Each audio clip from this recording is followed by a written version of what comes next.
anillo pélvico y las lesiones asociadas en las extremidades inferiores, ¿sí? Eh, Hay que recordar que la extremidad inferior está en comunicación con lo que es la cintura pelviana. Por lo tanto, arrancaríamos con lo que es el fémur proximal. Entonces, para recordar un poquito de anatomía, en cuántas partes dividimos nosotros al fémur proximal. Tenemos la cabeza, el cuello y la parte de los trocánteres ya, ¿verdad? ¿Sí? Sería la base a partir de la base del cuello por debajo, ¿sí? Tenemos al trocánter mayor, el trocánter menor y la línea intertrocantérica. A partir de este punto, la, eh, a esta región ya se le denomina subtrocantérica. Ya está en comunicación con la diáfisis. Eh, Hay que recordar también que tanto la cabeza como el cuello son estructuras que están eh, dentro dentro de la cápsula, comprendidas dentro de la cápsula. Y a partir de la base del cuello y todo lo que queda eh, a continuación, digamos, ya son estructuras extracapsulares. Las fracturas de cadera son más frecuentes en la tercera edad. Tenemos un denominador común, que es la osteoporosis. En estos casos el mecanismo suele ser de baja energía, pero también podemos ver fracturas de cadera eh, por lesiones de alta energía, generalmente por accidentes automovilísticos. Eh, Podemos clasificarlos en mediales y laterales. Los mediales van a ser los que están comprendidas en las estructuras intraarticulares, ¿sí? Las fracturas de la cabeza en sí, las fracturas subcapitales o por debajo de la cabeza, digamos, y las transcervicales, ¿sí? Las laterales, que ya son extraarticulares, tenemos a la base cervical y a las pertrocantéricas y subtrocantéricas. Recordemos entonces que que la base del cuello eh, ya es una estructura extraarticular. Bueno, entonces, tenemos aquí diferentes ubicaciones. La subcapital, por debajo de la cabeza, la transcervical a nivel del cuello mismo, las bases cervicales, ¿sí? Que ya son en la línea, en la base del cuello, en comunicación prácticamente con la línea intertrocantérica, las fracturas intertrocantéricas o pertrocantéricas y las subtrocantéricas. ¿Por qué es importante diferenciar si son estructuras mediales o laterales o intracapsulares o extracapsulares? Porque las mediales, si no son tratadas, no van a consolidar nunca. Y el problema es el siguiente: esas estructuras que están dentro de la cápsula están embebidas en el líquido sinovial. ¿Y qué ocurre? El líquido sinovial no permite que se forme el hematoma fracturario y tampoco, por ende, con el tiempo, el callo óseo. Si no son tratadas, van a la pseudoartrosis, pueden dar necrosis aséptica de cabeza femoral por, por la situación de la fractura, porque la irrigación de la cabeza del fémur en los adultos ya está comprendida por la cápsula, ¿sí? Entonces el tratamiento generalmente suele ser quirúrgico, ¿sí? En cambio, las laterales, que recordemos que son extracapsulares, si no son tratadas, pueden consolidar, ¿sí? Las pseudoartrosis se suelen ver generalmente en casos iatrogénicos, ¿sí? O sea, en un mal tratamiento o en un mal procedimiento, ¿sí? Casi nunca dan necrosis avascular y el tratamiento tiene que ser sí o sí quirúrgico. O sea, el tratamiento en la mayoría de las veces es quirúrgico. ¿Cuáles son los síntomas, sí? Y justamente, como dijimos que es más frecuente en ancianos, eh, el antecedente suele ser una caída a propia altura y una posterior imposibilidad para la deambulación. Hay dolor en el lado afecto, hay impotencia funcional, por ende, Y estos dos últimos puntos que son muy característicos de las fracturas eh, que son del fémur proximal, ¿sí? Que son la rotación externa y el acortamiento, ¿sí? Entonces, esta es la presentación clínica típica de un paciente con una fractura eh, a nivel del fémur proximal. Se produce un acortamiento, una abducción y una rotación externa, ¿sí? Todos estos tres desplazamientos, digamos, son a consecuencia de las inserciones musculares, ¿sí? Vemos acá que tenemos al músculo psoas, tenemos a los aductores, ¿sí? Y también la inserción de los glúteos en el trocánter mayor, ¿sí? Entonces, se produce un acortamiento, una abducción, ¿sí? Y una rotación externa. Pero entonces aquí, si uno se fija en ambos pies, ¿sí? El pie sano mira al cenit y el pie del lado que está con una fractura de fémur proximal está caído. Vamos a pedir dos incidencias, AP y lateral, ¿sí? Para poder hacer el diagnóstico. Y una panorámica de pelvis para poder comparar con el lado opuesto. ¿Vamos? ¿Cuál es el tratamiento? Y bueno, este paciente tiene que internarse ya de entrada, ¿sí? Todas estas fracturas son eminentemente quirúrgicas, excepto una, la subcapital, que está impactada en valgo. Hay que realizar una adecuada estabilización de los fragmentos, hay que priorizar la movilización inmediata en el postoperatorio, hay que hacer una buena evaluación médica prequirúrgica. Generalmente estos pacientes, como ya son de edad avanzada, generalmente ya, tienen bastante comorbilidad. Lo ideal es que sea dentro de las primeras 72 horas de ocurrida la fractura, ¿verdad? Pero esto en nuestro medio es casi imposible, porque como son pacientes de edad, deben ser muy bien preparados. Y lo otro, si ocurre en pacientes jóvenes, no contamos con el material de osteosíntesis muchas veces a mano, ¿sí? Y también hay que prevenir las complicaciones generales que suelen ser precoces, ¿sí? Un tromboembolismo pulmonar, recuerden que una fractura de uno de los huesos más grandes del cuerpo humano, la cantidad de sangre que se vierte al torrente es bastante importante. Una infección de vías urinarias por la inmovilización prolongada y escaras por decúbito, también por el hecho de la inmovilización. Estas tres probables complicaciones son el motivo por el cual uno debe optar por el tratamiento quirúrgico para estimular esto, ¿sí? Movilidad inmediata en el paciente, ¿sí? En el caso de las fracturas de cuello, vamos a utilizar la clasificación de Garden, ¿sí? Garden divide en 4 estadios a las fracturas del cuello. Y en el estadio 1, ¿qué tenemos? Es una fractura incompleta o impactada en valgo, que generalmente consolidan casi el 100%, y el tratamiento puede ser conservador, hasta 15% de desplazamiento, ¿sí? Todo esto se tolera, y entonces esta es justamente la fractura que puede soportar un tratamiento no quirúrgico. En el estadio 2, ¿qué tenemos? Una fractura completa pero no desplazada, ¿sí? También puede optarse por un tratamiento no quirúrgico, pero a partir del Garden 2 ya se optan por la fijación, ¿sí? Por la fijación con tornillos. En el estadio de 3 y 4 tenemos ya el desplazamiento. En el 3, un desplazamiento menor al 50%, y en el 4, un desplazamiento mayor al 50%.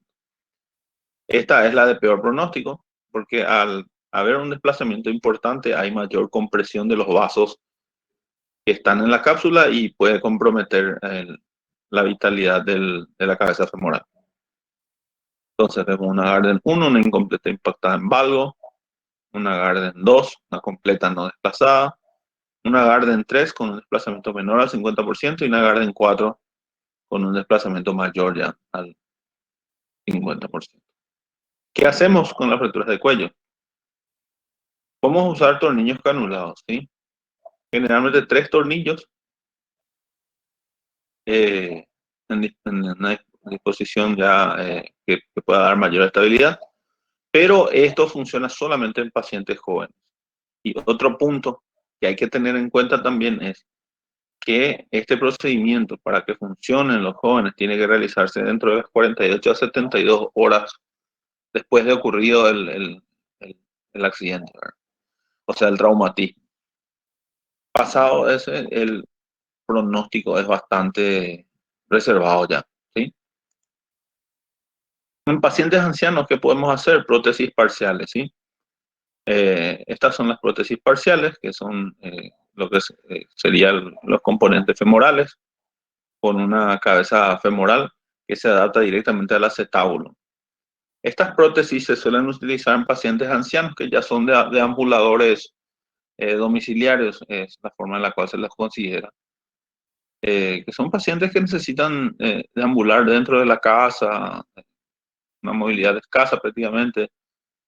Son pacientes que se van de la cama a la mesa para sentarse a comer con los familiares, digamos, o para deambular eh, dentro de la casa, ¿verdad? Que ya no tienen mucho movimiento, entonces estas prótesis son bastante útiles, ¿sí? Aparte de eso, influye mucho también la edad, ¿sí? Una edad ya bastante avanzada, generalmente se opta por una prótesis parcial, ¿tá? Y si es un paciente un poco más joven, ya podemos utilizar una prótesis total, en la cual en esta prótesis ya tenemos el componente femoral y también tenemos el componente acetabular, ¿sí? Entonces, un vástago en el fémur y una cúpula en el acetábulo. Esa es una prótesis total de cadera. Con o sin cemento quirúrgico, de acuerdo a la dureza y al stock óseo que tenemos todavía. Bueno, vamos a pasar ya a las fracturas que están ya por fuera de la cápsula. Una de ellas es la pertrocantérica. Y para la pertrocantérica vamos a utilizar la clasificación de Tronzo. Tronzo va clasificando de acuerdo al desplazamiento y al compromiso de la pared posterior y de los trocánteres. ¿Por qué es importante esta clasificación? Por el tipo de materiales de síntesis que tenemos. En el 1 y en el 2 tenemos buena característica de la pared posterior, entonces podemos utilizar un clavo placa de HS, que es lo que les voy a mostrar enseguida en qué consiste.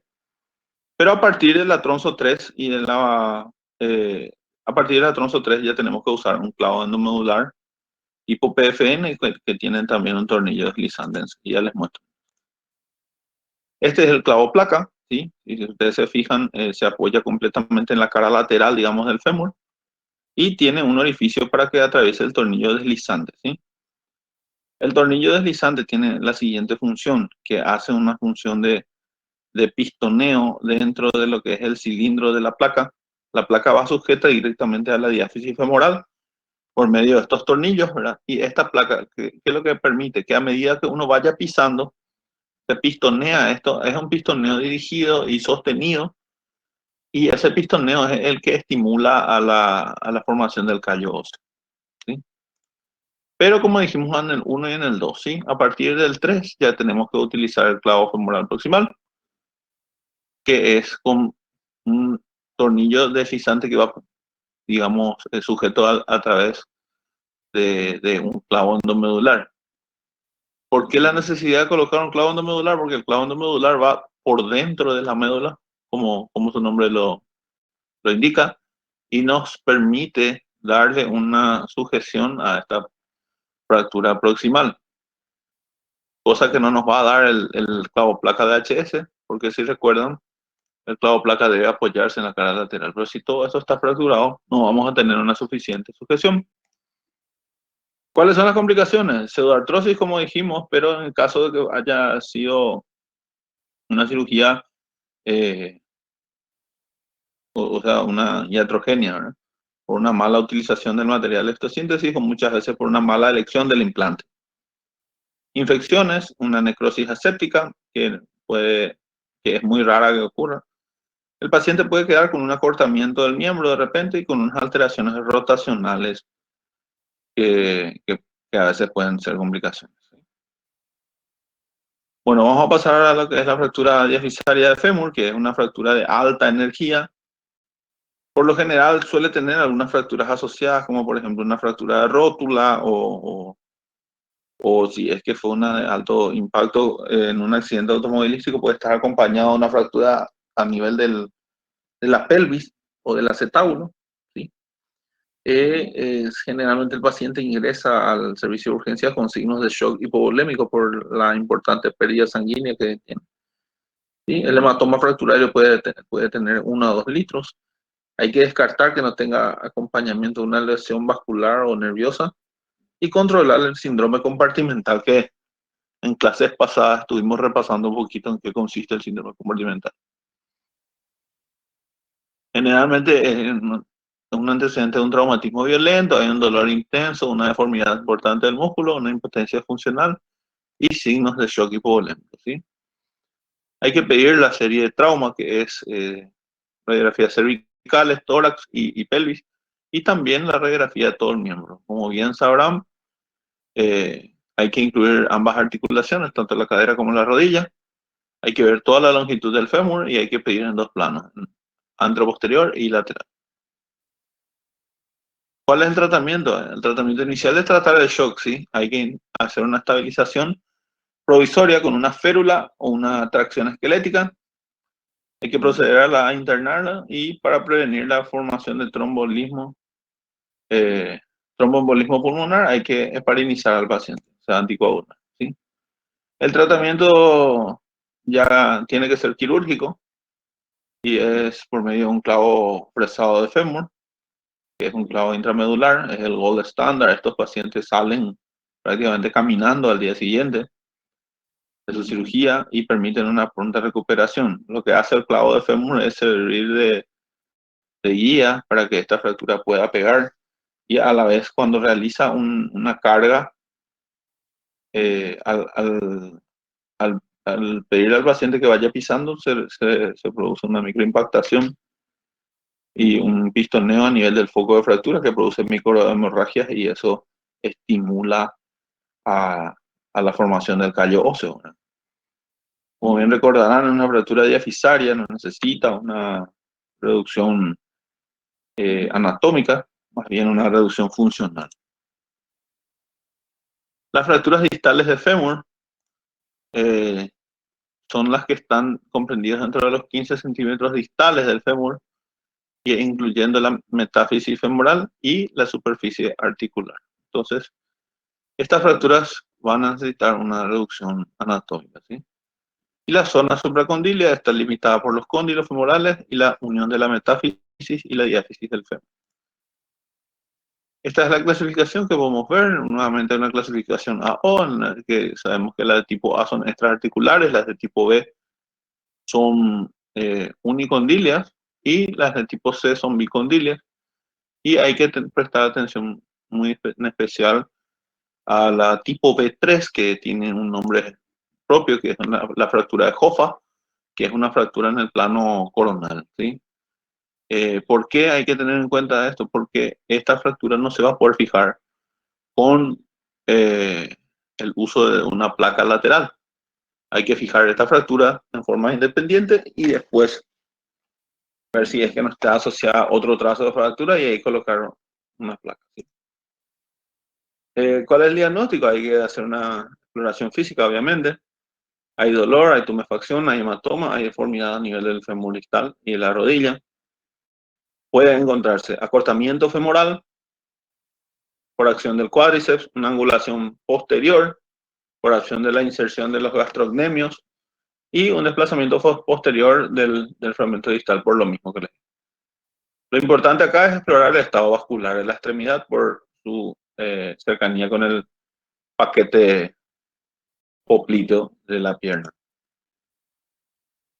Si es que vamos a realizar un tratamiento conservador, tenemos que hacer una tracción esquelética durante 8 a 12 semanas, que luego se va a continuar con una ortesis, ¿sí? Con una rodillera, por ejemplo, ¿sí? ¿En qué casos? En que el paciente no nos permite realizar un tratamiento quirúrgico.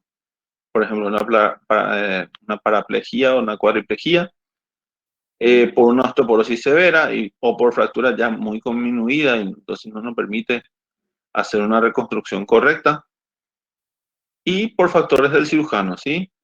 Por falta de experiencia o tal vez no contar con instrumentales adecuados para tratar estas fracturas.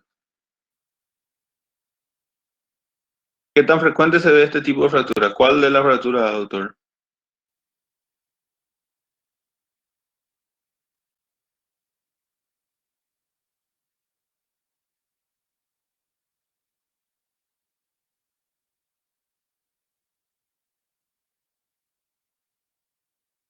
¿A qué nivel, doctor?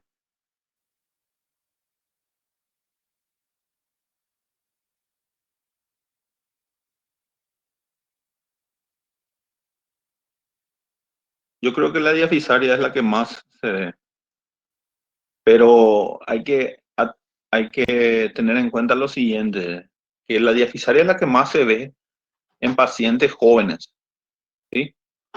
Eh, Porque necesita un mecanismo de alta energía, generalmente un accidente de tránsito o una caída de altura, etcétera, o un accidente laboral o algo por el estilo, ¿verdad? Pero en frecuencia también yo creo que le alcanza las fracturas del fémur proximal. Con la diferenciación es que las fracturas del fémur proximal vamos a ver en gente anciana, ¿sí? En gente con ya una calidad ósea muy comprometida. Entonces, yo creo que las dos son las que más se ven, ¿sí?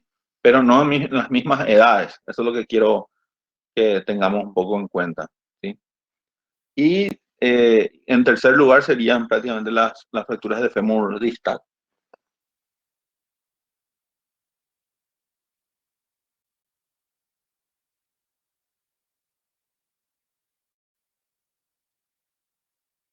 Muchas veces estas fracturas diafisarias están ubicadas ya cerca de la zona metafisaria distal.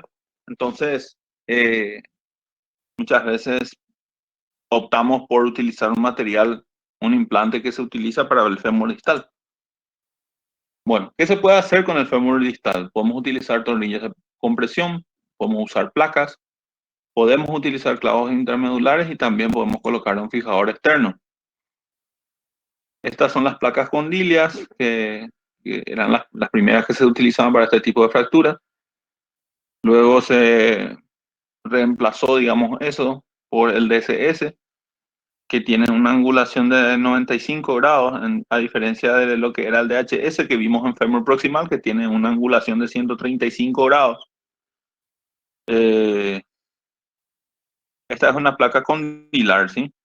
Que tiene el mismo tornillo deslizante, que permite también la impactación y el pistoneo con este tornillo, y una fijación a la cara lateral también del fémur. Luego se introdujeron otros tipos de placas, la placa LIS, que es una placa que tiene digamos, como un pescador, se le denomina a un instrumental donde el propio instrumental ya te va orientando dónde vas a ir colocando los tornillos, ¿verdad? Y luego ya la que es la placa LCP, ¿verdad? Que es esta placa que vemos acá, que, que es una placa que tiene el diseño anatómico de la cara lateral del fémur, y también tiene tornillos bloqueados, ¿sí? Que son tornillos que se amarran a a la placa, ¿sí? Se bloquean por la placa. A diferenciación de los tornillos corticales que se bloquean. Y también dijimos que podemos utilizar clavos retrógrados. Eh, la diferenciación de este clavo con el clavo que vimos hace rato en las fracturas diafisarias son que los clavos anterógrados se introducen a nivel del trocánter. Estos, se introduce a nivel de la superficie intercondilia del fémur, ¿sí? ¿Cuáles son las complicaciones que podemos ver? Podemos tener complicaciones vasculares, como dijimos, ¿sí? Infecciones, si es que generalmente fue fracturas abiertas, y el fracaso precoz de la fijación, generalmente por un hueso de mala calidad y por incumplimiento de normas postoperatorias, ¿sí? Justamente yo eh, durante el posgrado hice un trabajo de investigación y se ve bastante fracaso, o por lo menos no siempre los resultados son muy eh, satisfactorios en el tratamiento de la fractura de fémur distal. Es una fractura muy complicada, por sobre todo por la cantidad de secuelas que suele dejar en el paciente. ¿Cuáles son las complicaciones tardías? Te puede dar una osteomelitis crónica, una pseudoartrosis infectada.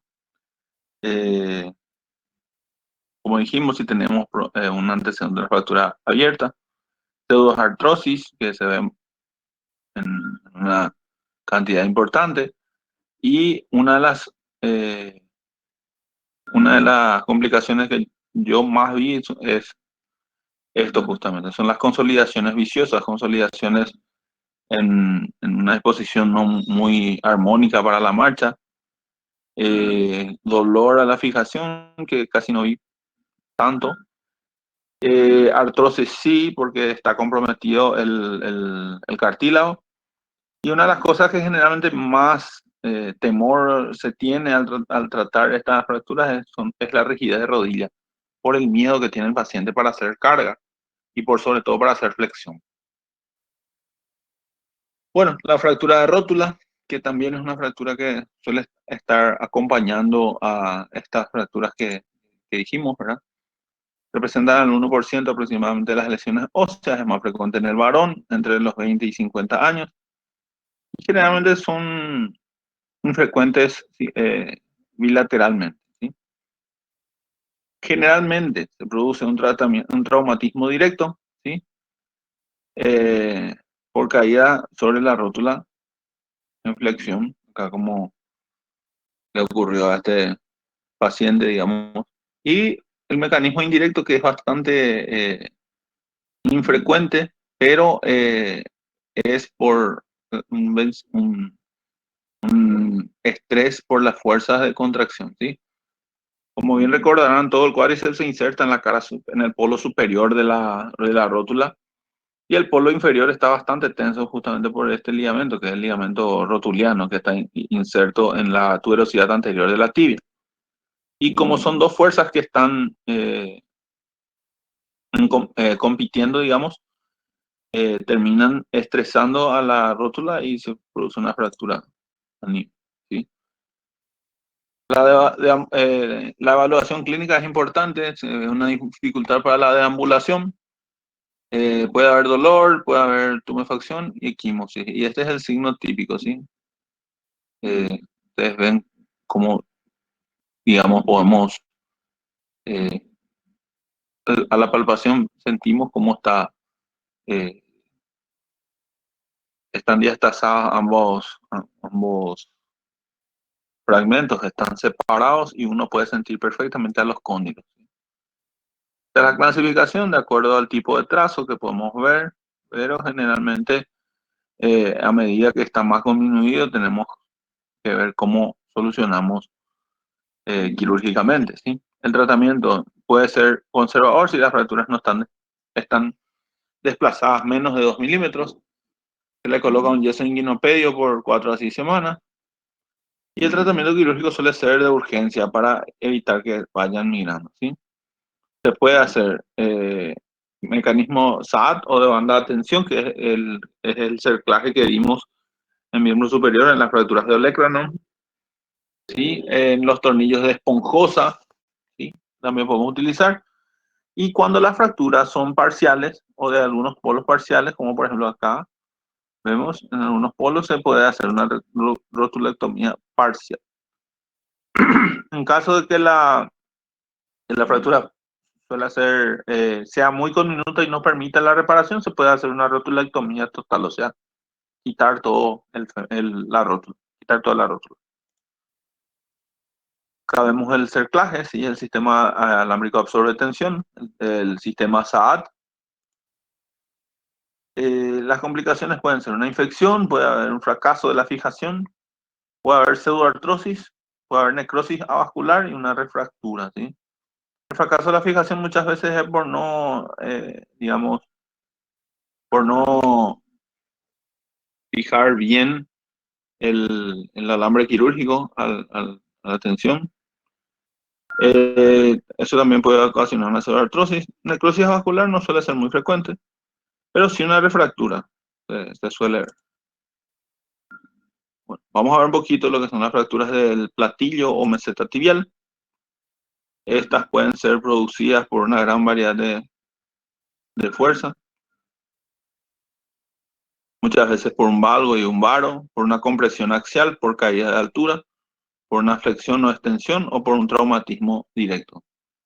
¿Cómo resulta la movilidad? Y la movilidad, lo que ocurre con la rótula, doctor, es, lo que ocurre con la rótula es que la rótula tiene un mecanismo de polea, ¿sí? Sirve de polea al miembro inferior para que pueda realizar su mecanismo de extensión. Cuando uno realiza una rotulectomía o una patelectomía total, lo que hace es elimina directamente eso, ¿verdad? Eh, se recupera la extensión, pero al paciente le cuesta mucho más. Obviamente, después de hacer esta patelectomía total, el paciente debe ser bastante estimulado, digamos, eh, con fisioterapia que le ayuda a realizar un fortalecimiento del mecanismo extensor, ¿sí? Hay que recordar que el mecanismo extensor es todo eso, justamente, los cuádriceps, la inserción del cuádriceps en la rótula y la inserción o sea, y el tendón rotuliano que comunica a la rótula con la TAT, ¿verdad? Para que se pueda producir el mecanismo de extensión. Y estos pacientes se mueven, probablemente no recuperen eh, completamente la flexión porque les va a costar mucho más extender. Entonces, estos pacientes generalmente quedan con una extensión ah, permanente, digamos, ¿verdad? Ellos por miedo a que no les funcione bien el mecanismo extensor, no flexionan demasiado, ¿sí? Entonces, pero funciona bastante bien, ¿no? No, no, no.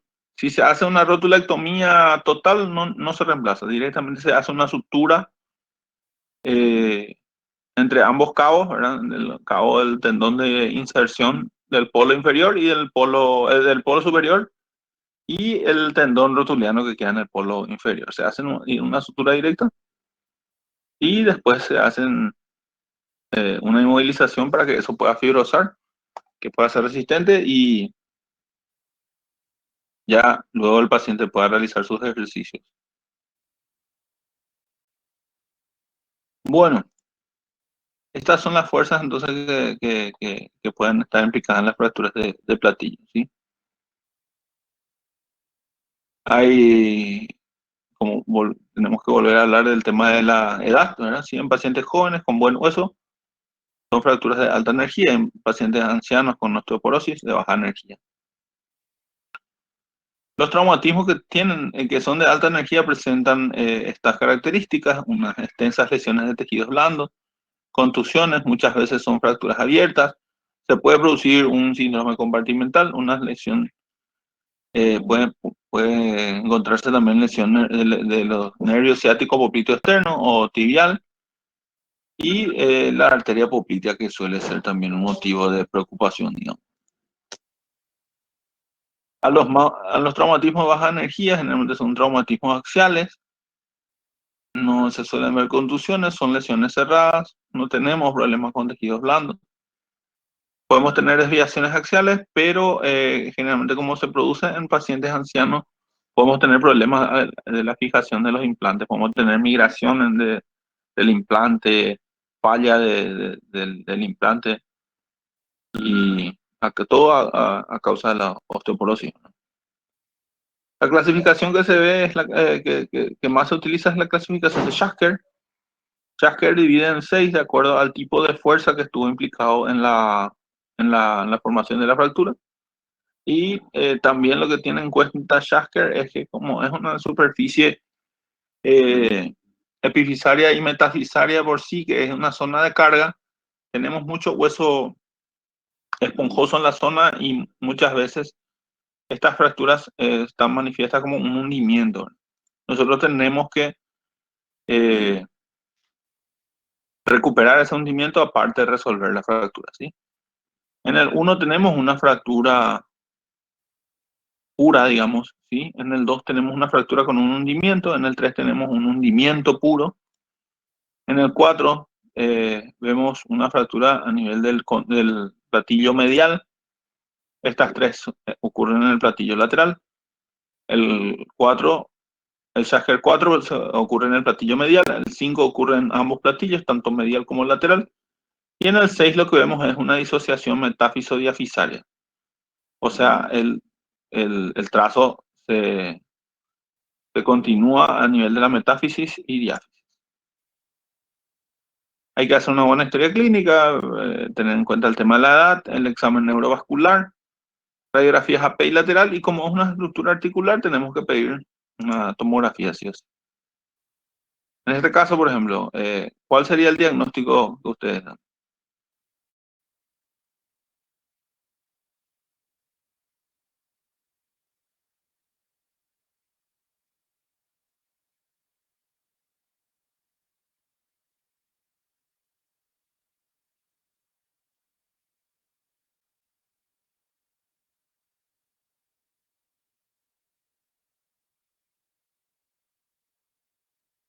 ¿Por qué te parece Schager 1, doctora?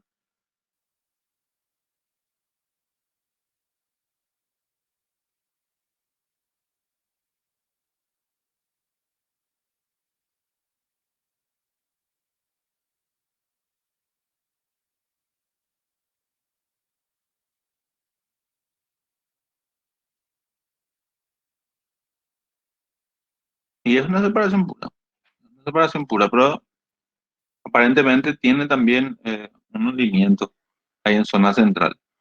Y justamente para diferenciar todas esas características, es lo importante es que tengamos una tomografía.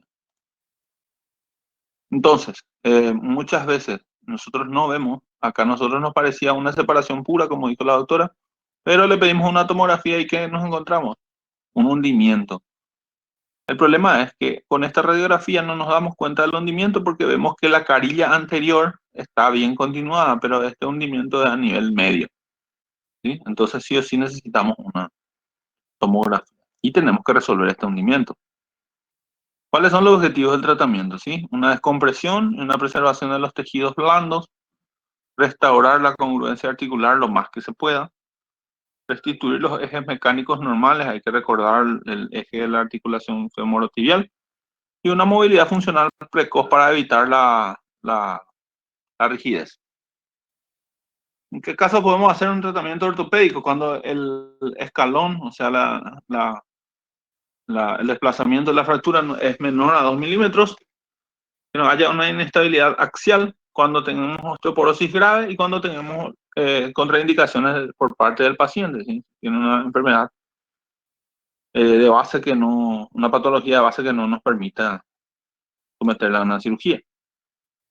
Eh, y entonces, ¿qué nos queda? Si es que podemos optar por un tratamiento quirúrgico.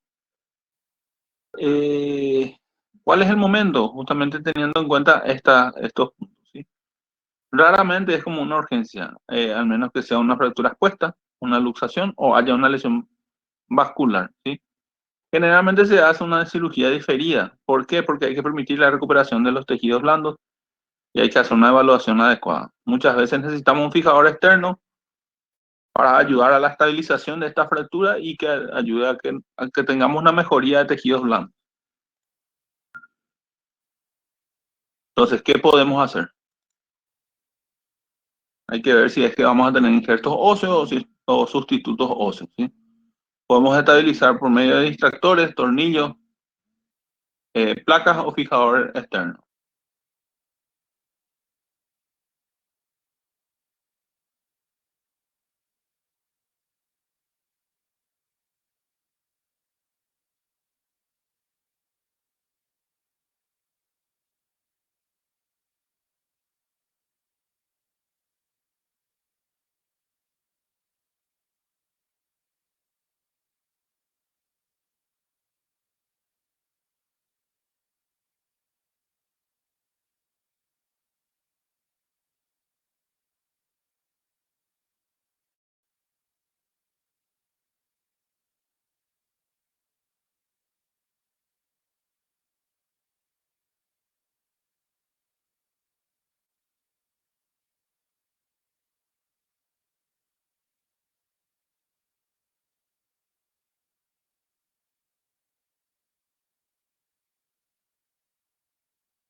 continuar un momento.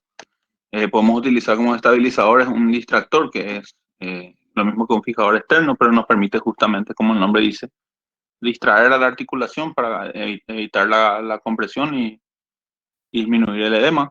Podemos fijar con tornillos, placas, o si tenemos una fractura con daño importante de partes blandas, un fijador externo. Y aquí entonces tenemos las diversas formas de fijación, ¿sí? Cuando es una fractura con separación pura, como dijo la doctora, podemos optar por hacer una fijación directa con tornillos. Podemos utilizar en combinaciones tornillos y placas. Muchas veces por medio de estos tornillos, lo que se realiza es eh, colocación de injertos para recuperar justamente ese hundimiento, fijación con un tornillo y luego una estabilización con una placa. Podemos utilizar fijadores externos en el caso de que tengamos lesiones de partes blandas. Bueno, la siguiente en el orden sería las fracturas diafisarias de tibia.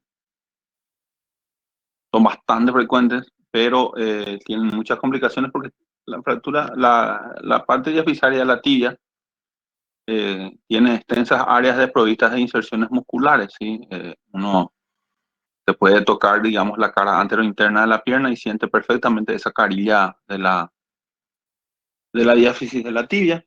Tiene una pobreza vascular, sobre todo en la mitad distal del hueso, ¿sí? La forma de la arteria, la forma de la llegada de la vascularización a este hueso muchas veces está comprometido y depende mucho también de la conservación de las partes blandas. Cuando está a nivel del tercio medio distal, con frecuencia compromete a la arteria nutricia, y en la cara anterointerna solamente lo recubre la piel, ¿sí? El tegumento cutáneo. Vamos a utilizar la clasificación AO, ¿sí?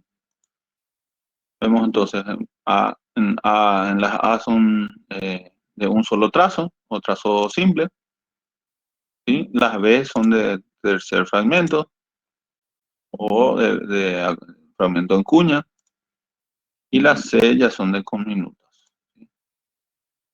Generalmente es más frecuente en hombres, una media de 30 años. Últimamente se ven más, estos números ya prácticamente están cambiando porque vemos cada vez más en chicos más jóvenes porque empiezan a utilizar más tempranamente las motocicletas, ¿verdad? Y en mujeres mayores por caídas de propia altura y teniendo en cuenta otra vez la osteoporosis. Los mecanismos de lesión pueden ser caídas, lesiones deportivas, impactos directos, accidentes de tráfico o lesiones de arma de fuego. Podemos ver dolor, deformidad, edema, y también hay que evaluar si no tenemos una lesión nerviosa o una lesión vascular. Y por sobre todo tener en cuenta el estado de la piel de la pierna, ¿sí? Hay que pedirle radiografía con una radiografía PI lateral. Hay que incluir ambas articulaciones para ver si muchas veces esos trazos no van hasta la articulación. Y en el caso de que tengamos otra vez fracturas de estrés o por sobrecarga, pedir una resonancia magnética.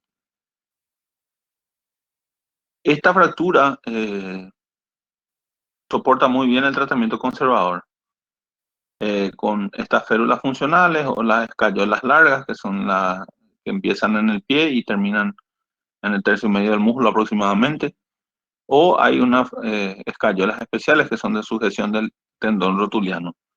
Lo que se hace es que se confecciona la escayola de yeso con sujeción del tendón rotuliano para evitar la, el- la tensión que produce la rótula, y se le pide al paciente que empiece a pisar con este yeso, ¿sí? Y en el tratamiento quirúrgico podemos utilizar placas, clavos endomedulares o fijadores externos en caso que tengamos compromiso de la piel. Aquí vemos cómo estamos tratando con placas, ¿sí? Los clavos pueden ser flexibles, como el clavo de Ender, que es un clavo que prácticamente hoy en día está muy poco utilizado, ¿sí? Se utiliza más en niños. Y aquí, eh, o podemos utilizar un clavo rígido, ¿sí? Estas, estas son imágenes de lo que es la técnica del enclavijado de tibia, el clavo rígido. Se realiza un inicio con un instrumental específico que cae dentro del canal ya medular. se coloca una guía y por medio de la guía se realiza un fresado del canal y luego ya se introduce el clavo dentro del canal medular. Aquí vemos cómo queda esa reducción y una estabilización y una fijación con estos clavos. Nuevamente hay que tener en cuenta que como son fracturas diafisarias necesitamos una reducción funcional, no anatómica. Podemos utilizar fijadores externos en los casos de que tengamos compromisos importantes de partes blandas. Este es el fijador o tutor de AO. Este es el tipo del tipo Ilízaro. ¿Cuáles son las complicaciones? Podemos tener, la más importante yo creo que son las partes blandas, ¿sí? Por la exposición importante de esta fractura, ¿sí? Síndrome compartimental, que generalmente se ve más justamente en estas fracturas diafisarias, en comparación a las fracturas diafisarias fémur. Lesiones vasculares, consolidaciones, malas consolidaciones o pseudoartrosis, no consolidaciones e infecciones, ¿sí? Las fracturas del pilón tibial, tendría que decir ahí, son las fracturas de la tibia distal con trazo articular, generalmente son por mecanismos de alta energía. Y esta aún es mucho más comprometedora de lo que son las partes blandas, ¿sí? Podemos ver edema, equimosis, clistenas y necrosis. Podemos tener acá la clasificación de Reddy-Algor, que va clasificando de acuerdo al tipo de trazo y a la conminución, y eso nos determina cómo tenemos que fijar. Lo más importante de esta fractura es que hay que cuidar las partes blandas, hay que realizar una radiografía P lateral y de mortaja. La mortaja es la articulación tibia astragalina. Si es que hay compromiso intraarticular, pedir una tomografía, hay que inmovilizar inmediatamente esta fractura con una férula. Podemos realizar una tracción esquelética o un tutor externo. Hay que internarlo y el tratamiento definitivo se realiza una vez que las partes blandas estén curadas. Eso ocurre más o menos entre los 7 y los 15 días. Como ya generalmente es una fractura de tibia con compromiso articular, hay que tener una reducción anatómica, ¿sí? En lo posible, es cierto que siempre que las partes blandas nos lo permitan, tenemos que hacer una cirugía mínimamente invasiva con mínimo de herida de las partes blandas. ¿Y cómo se realiza eso? ¿Sí? Haciendo dos cortes pequeños, ¿sí? Uno a nivel de la tibia distal que nos va a permitir introducir la placa, deslizamos la placa por sobre el hueso, hacemos la reducción en la fractura y luego hacemos otro corte proximal para colocar estos tornillos nada más. Entonces no tenemos la necesidad de abrir toda la piel y eso nos favorece en el proceso de curación, ¿sí? ¿Cuáles son las complicaciones que podemos ver? Complicaciones tempranas, podemos ver necrosis de piel, una infección superficial y profunda y una pérdida de la fijación, una falla del implante, ¿sí? Las complicaciones tardías pueden ser un retraso de la consolidación y pseudoartrosis, angulaciones de esta consolidación, tanto en varo como en valgo, una reducción no anatómica o la pérdida de la reducción de la superficie articular y después, por ende, esto puede darnos artrosis, ¿sí?